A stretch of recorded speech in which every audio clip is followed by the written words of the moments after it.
Isang sasakyang sangkot sa rent sangla modus ang matagumpay na na-recover ng mga tauhan ng Highway Patrol Group, Capiz, sa isinagawang follow-up operation sa Barangay Andagaw, Kalibo, Aklan. Narito ang report ni Patrolman Mark Roland Feliciano. Sa mas pinaigting na operasyon ng PNP Highway Patrol Group sa pagsugpo kontra karnaping, isang sasakyang Mitsubishi Montero ang matagumpay na na-recover ng mga operatiba ng HPG Capiz sa pangunguna ng kanilang provincial officer na si Police Captain Pedro T. Macababa Jr. sa Barangay Andagaw, Kalibo, Aklan nitong nakarang araw. Ito naman ang panayam ni Police Captain Macababad sa nasabing operasyon.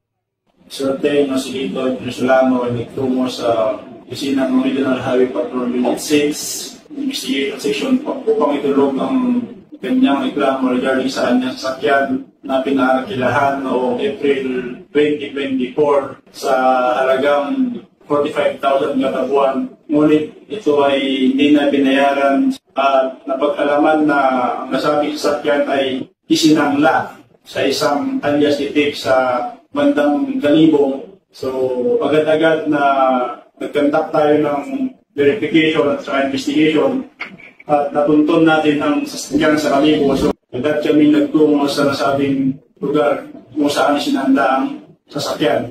At nung ipaliwanag namin ito sa napagsanlaan ay agad naman itong voluntaryong sinurrender nang malaman niya ang status ng dinala namin ang nasabing sasakyan sa Regional Highway Patrol Unit 6 para sa macro-watching examination at further verification. Ipinaliwanag ng HPG ang status ng sasakyan at voluntaryo namang isinurrender ito ng possessor. Pansamantalang nasa kustodiya ng Regional Highway Patrol Unit 6 ang nasabing sasakyan at sasailalim sa macro-etching examination ng forensic group. Sa anumang katanungan, reklamo o impormasyon, ang himpilan ng HPG mula Luzon, Visayas at Mindanao ay palaging bukas upang kayo'y tulungan. Kami ang Highway Patrol Group, ang kakampi nyo sa kalsada na patuloy na magbibigay ng serbisyong HPG. Dahil dito sa ating bagong Pilipinas, ang gusto ng pulis, ligtas ka. At sa iba pang balitang serbisyong HPG, tumutok lamang sa aming YouTube channel at Facebook page na Police News Network.